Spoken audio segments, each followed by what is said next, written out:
안녕하세요. 부당한 상황에서도 제 편 하나 시원하게 못 드는 바보 같은 남편, 어머님께 돌려드린 30대 여성입니다. 남편과는 같이 일하던 직장 동료의 소개로 만났습니다. 소개팅을 하게 된 계기는 제가 연애를 하고 싶어서 남자를 소개시켜 달라고 하고 그런 건 아니었어요. 때는 봄이었는데 친하게 지내던 직장 동료가 날씨도 좋은데 주말에 뭐 하냐고 물어보더라고요. 별다른 계획은 없었기에 사실 그대로 집에 있을 거라고 이야기를 했더니 벼랑간 뜬금없이 그럼 자기가 소개팅을 시켜주겠다는 거예요. 처음엔 당황스러워서 갑자기 무슨 소개팅이냐고 됐다고 안 한다고 했어요. 하지만 그 동료는 계속해서 날씨도 좋은데 왜 집에서 청승을 떠냐며 오지랖을 부리더라고요. 괜찮은 사람이라고 나가서 밥이라도 먹고 차라도 한 잔 마시고 오라며 자꾸 부추기는 게 아니겠어요? 그렇게 가벼운 마음으로 나갔던 자리였네요. 그렇게 소개받은 남편은 저보다 3살이 많았고 서글서글한 성격이었습니다. 당시 저는 은행에 다니고 있었고 남편은 대기업을 다니고 있었어요. 남편이 오는데 멀지 않았냐고 묻길래 책 읽으면서 와서 괜찮다고 읽던 책을 보여줬는데 남편이 자기가 가장 좋아하는 작가라고 하더라고요. 그렇게 대화에 물꼬가 트였습니다. 이후로는 신기할 만큼 다양한 주제로 이야기를 나누게 되었는데 어찌나 말이 잘 통하던지 시간 가는 줄도 모르고 즐거운 하루를 보냈지요. 헤어질 때 남편이 또 만났으면 좋겠다고 자주 볼 수 있으면 좋겠다는 말로 애프터 신청을 해왔고 저도 거절하지 않았습니다. 이후로 몇 번의 만남을 더 갖고 저희는 사귀게 되었는데 소개팅을 주선했던 동료도 저희가 이렇게 빨리 진도를 나갈 줄은 몰랐다며 자기 일처럼 좋아하더라고요. 그렇게 저희는 1년 좀 넘는 시간을 만났고 결혼까지 하게 되었네요. 공무원이셨던 아버지와 교육자셨던 어머니 밑에서 저는 매우 엄하게 훈육을 받으며 자랐습니다. 두 분 다 항상 강조하셨던 건 첫째도 예절, 둘째도 예절이었지요. 그렇다고 해서 제 길을 죽이거나 아무런 말도 못하게 하신 건 아닙니다. 동시에 제가 억울하다고 느낄 때는 제 의견을 말할 수 있도록 항상 기회를 주셨어요.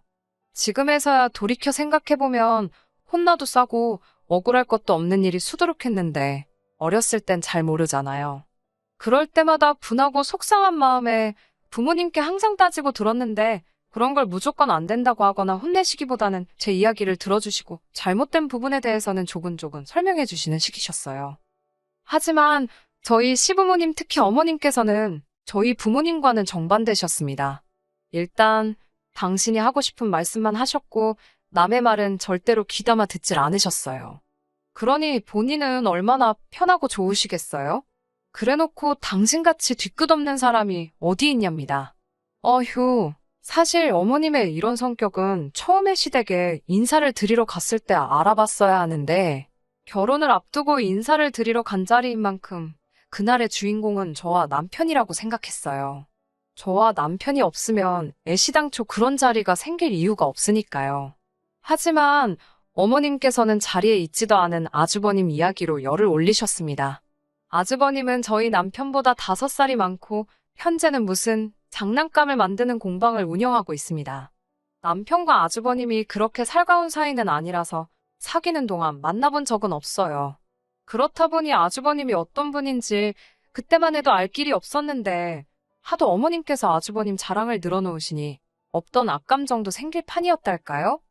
식사 시간대부터 후식을 먹는 동안에도 어머님께서는 아주버님이 어렸을 때 수제 소리를 들을 만큼 공부를 잘했다, 손재주가 얼마나 좋은지, 손으로 하는 건 다 잘한다, 인물이 좋아서 동네 여자들이 다 좋아했다는 둥. 처음에는 적당히 호응도 하고 대답도 해드렸어요. 그러니까 어머님께서 더 신이 나셨는지 어디서 앨범을 꺼내오시더라고요. 그러더니 아주버님 백일사진, 돌사진까지 저한테 보여주시기 시작하셨습니다. 황당했지요.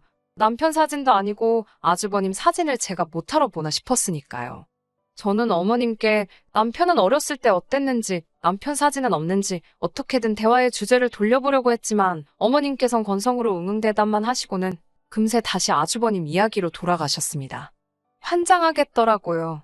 제가 남편에게 이게 무슨 상황이냐고 눈치를 주니 어머님께서 원래 장남장남 하시는 게 있다며 그냥 흘려들으라 하더라고요. 어머님의 아주버님에 대한 사랑은 저희가 결혼식을 올리고 나서도 계속 되었습니다. 아주버님은 명절이고 어머님 아버님 생신이고 얼굴을 비추는 일이 거의 없었어요. 하다못해 용돈이라도 좀 챙겨드리고 선물이라도 해드리려면 상의는 해야 할 것 같은데 연락 닿기가 어찌나 힘들던지. 지난 설에는 아주버님은 언제 오시냐고 어머님께 대놓고 물었습니다. 그러자 어머님께선 얼버무리시며 아주버님은 어젯밤에 왔다 갔다고 하시더라고요. 하지만 거짓말이라는 게 너무 뻔했지요. 아주버님에 대한 사랑이 극진하신 어머님께서 음식도 하나 안 해놓으시고 아주버님을 맞이하셨을 리가 없었으니까요. 그리고는 어머님께선 저에게 아주버님이 아직 장가도 안 가고 있는데 저더러 신경도 안 쓰이냐고 그러시더라고요. 아니, 신경이 쓰여도 남편이 쓰여야지. 제가 왜 신경이 쓰이겠어요. 황당했지만 어떻게 신경을 써드리면 되겠냐고 웃으며 여쭈니 제 친구들 중에 괜찮은 여자 없냐고 좀 소개도 시켜주고 그러랍니다. 저는 다시 웃으며 저도 지방에서 올라와서 서울에는 아는 여자가 많이 없다고 둘러댔어요. 그리고 당시 아주버님 나이가 39이었어요. 저랑은 8살 차이였고요. 아주버님은 마흔을 눈앞에 두고 계신데 제 주변에 설령 소개시켜줄 만한 사람들이 있다고 해도 나이차가 워낙에 많이 나다 보니 제 주변 사람들을 소개시켜주기가 조금 그렇더라고요. 아예 일면식도 없는 사람이라면 모를까. 솔직히 아는 사람들한테 소개시켜주면 무슨 욕을 먹을지 뻔히 보여서 내키지도 않았습니다. 처음에는 저도 아는 사람이 많이 없다는 식으로 둘러댔는데 어머님은 포기가 안 되는 건지 정말 제 얼굴을 마주칠 때마다 우리 아들 소개시켜줄 사람 없냐. 주변에 결혼한 사람들 한테라도 물어봐라 하면서 계속해서 사람을 진이 빠지게 만들더라고요. 급기야는 너는 사회생활을 어떻게 했길래 그 나이 먹고 아는 사람이 하나도 없냐고 저한테 뭐라 하더라고요. 그때부터 슬슬 저도 짜증이 나기 시작했는데 하루는 제가 일하는 은행까지 찾아오셨어요. 은행에 여직원들이 많잖아요. 열심히 일하고 있는 사람들 하나씩 지목하면서 저 여자는 결혼했냐 물어보고 그랬어요. 그러면서 하는 말이 그래도 우리 첫째 소개시켜줄 거면 저보다 직급이 높은 사람이면 좋겠다고요. 네 손윗동서가 될 텐데 저보다 직급이 낮으면 계족보가 되지 않겠냐고 김칫국을 마시다 못해 할 필요도 없는 걱정을 하시더군요. 너무 스트레스 받아서 저도 참다 못해 어머님한테 한 번 대들었네요. 일 크게 터뜨린 건 아니고 어머님한테 제 직장에 결혼 안 한 직원이 있더라도 아주버님하고는 아마 만나지 않을 거라고요. 다 비슷한 조건의 회사 다니는 사람을 만나려고 하지. 그리고 우리 직원들 중에 결혼 안 한 사람은 다 저보다 어린 직원들밖에 없어서. 나이 차도 많이 나는데 제 직장에 오셔서 그래봤자 못 찾으실 거라고 빙 돌려서 말씀드렸어요. 장남 애지중지하는 어머님이시니 그 말에 곧바로 발끈하시더군요. 우리 아들이 어디가 어때서 그러냐고 하면서 사람들이 가져다주는 돈만 세는 주제에 따지는 것도 많다고 하며 저까지 싸잡아서 험담을 하시더라고요. 저도 솔직히 속으로 욱하기도 했고 어머님한테는 백날 입 아프게 말하는 것보다 현실을 알려주는 게 최고일 것 같아서 차라리 그럼 아주버님을 결혼정보회사에 등록시키는 게 어떻겠냐고 제안을 했어요. 어머님은 곧바로 거부감을 보이면서 거기는 다 결혼 못하는 사람들이나 등록하는 거 아니냐고 하시길래 요즘은 결혼정보회사가 그렇지가 않다고 돈 좀 있는 집이나 사자 들어가는 전문직 하는 사람들은 애초에 처음부터 조건 맞춰서 결혼하려고 결혼정보회사 통해서 배우자감을 많이들 소개를 받는다고 알려드렸죠. 어머님은 신이 나서 그래야겠다고 하더라고요. 아주버님 일하는데 세금 관련 처리 비용이 너무 많이 들어서 항상 그게 돈이 아까웠다고 세무사 하는 며느리 얻으면 좋겠다고 콧노래를 부르시더라고요. 세무사는 무슨 결혼정보회사 가입하고 나서 아주버님은 최하 등급을 받으셨어요. 나이도 많고 자영업자인데 월 수입이 낮고 뭐 하나 높은 점수를 받을 부분이 없었으니까요. 저도 그런 걸 얼추 알고 있으니 어머님한테 가입시키라고 말했던 거였고요. 하지만 어이가 없게도 어머님은 결혼정보회사에서 뒷돈을 받아가지고 우리 아들 어디 허접한 곳에서 데려가려고 더러운 뒷공작을 하고 있는 거라 하시더군요. 다짜고짜 저에게 어디서 그딴 회사를 알아왔냐면서 다른 회사를 알아오라고 하더라고요. 어머님한테 그게 현실이에요 하고 말해주고 싶었지만 굳이 제 입으로 말할 필요도 없었습니다. 다른 회사 몇 개 찾아서 알려드렸는데 거기서도 똑같이 최하 등급을 받으시고는 그 뒤로 어머님은 저한테 아주버님 결혼에 대해서 물어보는 일은 없었습니다. 아무튼 그렇게 매사 아주버님만 싸고 도시면서 연락 문제에 있어서는 또 얼마나 예민하신지요. 툭하면 저더러 왜 네 남편은 자기한테 전화를 안 하냐며 짜증을 내셨습니다. 처음엔 저도 좋게 좋게 연락드리라고 할게요라고 대답했어요. 하지만 계속 저한테 연락을 해오셔서는 꾸짖는 투로 말씀을 하시니까 더는 못 참겠더라고요. 결국 제가 남편이 무슨 7살 먹은 어린애도 아니고 어머님이 시켜도 안 하는 걸 제가 무슨 수로 고쳐놓냐고 해버렸어요. 막말로 남편이 싸가지가 없는 게 제가 그런 건 아니지 않냐고요. 그러자 어머님께선 너 지금 내가 내 아들을 싸가지 없게 키웠다는 거냐고 따지고 드셨고 전 그냥 어물쩍 넘겼습니다. 그런 뜻이 아니다. 죄송하다 소리는 하기도 싫었고 나오지도 않더라고요. 저희가 결혼한 지 3년 차 되던 해에 아버님께서 돌아가셨습니다. 건강검진에서 간암이 발견되고 한 달도 되지 않아 일어난 일이었어요. 워낙에 술, 담배를 좋아하시던 분이라 가족들도 이렇게 될 줄 알았다는 분위기이긴 했지만 그거와 별개로 슬픈 건 슬픈 거잖아요. 저는 일단 친정부모님께 연락을 드렸습니다.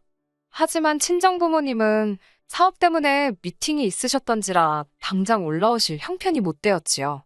마무리하고 올라오시는데 총 4시간 정도 걸렸던 것 같아요. 아버님 장례식 치르고 얼마 되지 않아서 어머님이 저한테 그러시더라고요. 그날 저희 부모님께 너무 서운했답니다. 어떻게 사돈이 돌아가셨는데 그렇게 민기적거리면서 올 수가 있냐고요. 자기 가족 같아도 그랬겠냐면서 생각할수록 분하답니다. 듣다 못한 제가 저희 부모님 여기서 3시간 거리에 사시는 건 기억하시냐고 따졌어요.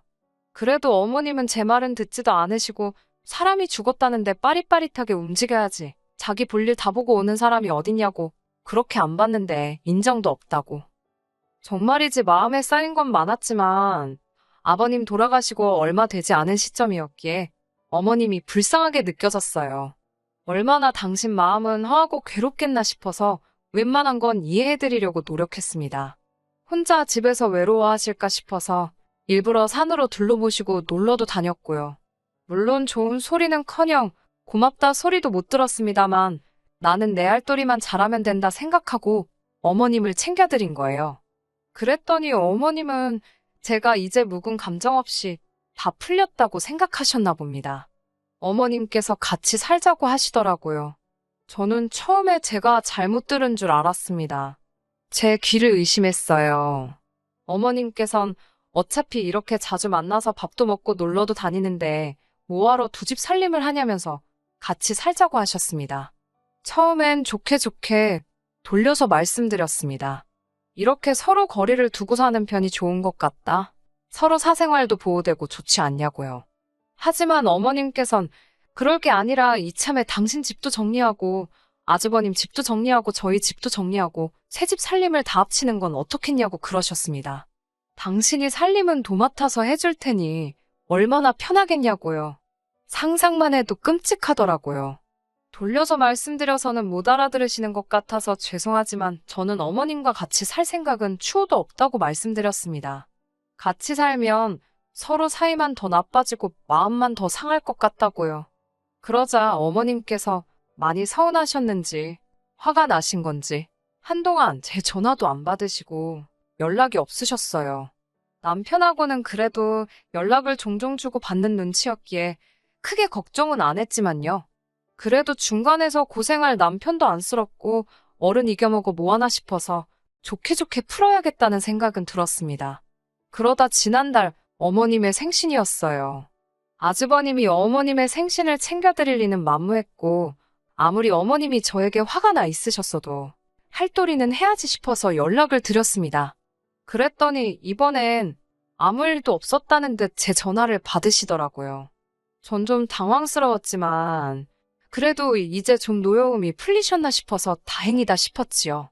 어머님이 점심때밖에 시간이 안 된다고 하셔서 드시고 싶다는 음식 점심에 사드리고 백화점에서 옷도 한 벌 사드렸습니다.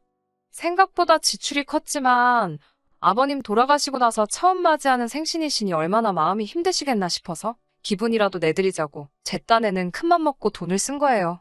하지만 어머님께선 당신 아들이 고생해서 번 돈으로 호강한다고만 하실 뿐 저에게는 고맙다의 기억자도 안 꺼내시더라고요. 예상 못한 건 아니지만 씁쓸하대요. 그렇게 하루 일정을 마치고 어머님을 댁에 데려다 드리는 길이었습니다. 어머님 댁은 저희 집에서 차로 1시간 정도 걸리는데 어머님이 뒷자리에 앉으셨고 전 남편 옆자리에 앉아 있었어요. 최근에 감기 기운이 사라지질 않아서 계속 약을 먹고 있었는데 그 때문인지 졸음이 살살 오더라고요. 게다가 점심 배부르게 먹었지. 차 앞자리에 해는 따뜻하지. 순간 뒷자리에 계시던 어머님이 제 어깨를 딱 때리시면서 넌 네 남편 운전하는데 잠이 오냐고, 남편이 네 운전기사냐고 뭐라 하시더라고요. 요새 제가 좀 피곤했다고 죄송하다고 하니까 지금 피곤한데도 나 때문에 나온 거라고 퉁주는 거냐고 그러시는 거예요. 아, 또 시비 거시는구나. 솔직히 이 생각이 제일 먼저 들더라고요. 그래서 아니라고 어머님한테 한 소리가 아니라고 했지요. 하지만 어머님께서는 계속해서 왜 너 할 말 있는 것 같은데 한번 해보라며. 너 요새 툭하면 시애미가 말하는데 무시하고 그러더라며. 해보라고. 왜 말을 못하냐고 계속 저를 건드셨습니다. 솔직히 정말 제가 이러다 실수하지 않을까 걱정이 돼서 그만하시라고 아무것도 아니라고 했는데도 뒤에서 계속 제 어깨를 치셨어요. 제가 정면만 보고 아무 말도 안 하고 있으니 어머님도 약이 오르셨는지 급기야 제 머리채를 잡아 당기시는 게 아니겠어요? 순간 너무 굴욕적이고 화가 나서 진짜 왜 이러시는 거냐고, 제정신이시냐고 소리를 쳤네요. 말이 통해야 대화도 하지.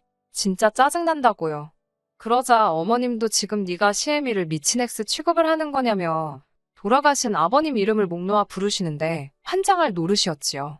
남편도 화가 난 건지 두 사람 다 그만하라며 소리를 질렀습니다. 그렇게 어머님을 모셔다 드리고 저희도 집에 돌아왔어요. 남편이 저더러 어머님께 꼭 그렇게까지 해야 했냐며 평소엔 잘 참고 넘기더니 오늘은 왜 그랬냐입니다. 그러면서 이번엔 어머님께서 쉽게 풀어지실 것 같지 않다며 자기가 곰곰이 생각을 해봤는데 아무래도 떨어져 지내다 보니 서로가 서로를 잘 몰라서 이런 일이 생긴 것 같답니다. 그러더니 이참에 합가를 하자대요. 같이 살면서 정이 들어야 앞으로 오늘 같은 일이 없을 것 같다나요. 이게 말인지 뼈다군지. 저는 어머님이 먼저 나를 치고 머리를 잡아 당기셨다고 어느 시어머니가 며느리 머리채를 잡아 당기냐고 난 절대로 그냥 못 넘어간다. 그런데 합가를 하자고? 당신 제정신이냐고 따졌습니다. 하지만 남편은 혼자 대신 어머님이 불쌍하지도 않냐, 장모님이어도 이랬겠냐와 같은 헛소리를 짓걸려대며 제 화를 더 건드려댔어요. 그날 밤 곰곰이 생각해보니 어쩌면 이 모든 상황의 원인은 남편이 아닐까 싶었습니다. 한 번도 딱 부러지게 제 편을 들어준 적도 없었고 어머님께 그만하라 소리도 똑바로 못하는 무능한 인간이라는 게 너무 화가 났어요. TV를 보고 있는 남편에게 이야기 좀 하자니까 남편이 저더러 네가 생각해도 네가 심했지? 그러더군요. 그 말을 무시하고 제가 물었습니다. 앞으로도 어머님이 나한테 선 넘는 행동을 하셔도 오빠는 가만히 보고만 있을 거냐고요. 그러자 자기가 제 편을 들면 어머니가 너무 불쌍하지 않냐입니다. 아버님도 돌아가셨고 아주버님은 저도 알다시피 살갑지 못하지 않냐면서 저한테 딸 노릇하라는 것도 아닌데 웬만한 건 참고 넘어가 드리라네요. 그 이야기를 들으니 뭔가 희망이 없다 싶었고 전 안 되겠다고 대답했습니다. 그러자 남편이 그게 무슨 뜻이냐고 묻길래 이 결혼 생활 더는 못하겠다고요. 어머님이 나를 부당하게 대해도 당신만 내 편이면 괜찮았을 거라고. 근데 아예 지금 내 편은 절대 못 든다 하니 내가 무슨 좋은 일이 있으라고 당신 옆에 붙어 있겠냐 했네요. 어머님께도 내가 꼭 어머님 때문에 이혼하기로 했다고 전해달라고요. 그 소식을 들은 어머님께서 연락을 해오셨는데 당신이야말로 저한테 악감정이 하나도 없는데 제가 매번 냉랭하게 나오니 제 눈치를 보느라 힘이 드셨답니다. 그러면서 이참에 너랑 나랑 지난날 있던 일은 모두 털어버리고 새롭게 시작하자대요. 저는 됐다고 아들 둘 옆구리에 하나씩 끼시고 만수무강하시라 했습니다. 어찌나 속이 시원하던지. 협의이혼 숙려기간도 이제 곧 끝나고 전 법적으로 완전히 자유의 몸이 됩니다. 남편한테는 사실 화가 나는 것보다 서운한 마음이 더 크네요. 이제 와서 그런 생각이 들긴 하지만 아마 남편은 속으로 아주버님을 질투하고 있었는지도 모르겠어요. 아주버님보다 더 큰 효도를 하면 어머님에게 인정받는 자식이 될 수 있었을 거라 생각했었던 것 같습니다. 그게 잘못되거나 틀렸다 탓을 하고 싶지는 않은데 남편의 효도에는 항상 저희 희생이 포함되었던 게 문제였어요. 아무리 미래를 약속한 사이라고 해도 자식된 놀이는 자기 선에서 끝냈어야지. 이혼 사유는 어머님의 갑질이 이유가 되었지만 가장 큰 이혼 사유는 남편에게 있다고 생각합니다. 중간 역할을 잘해줬다면 이런 일도 없었겠지요. 이혼 후에 자기 인생이 이렇게 된 걸 어머님 탓을 하기보다 스스로가 반성하고 잘못을 뉘우치면 좋겠네요.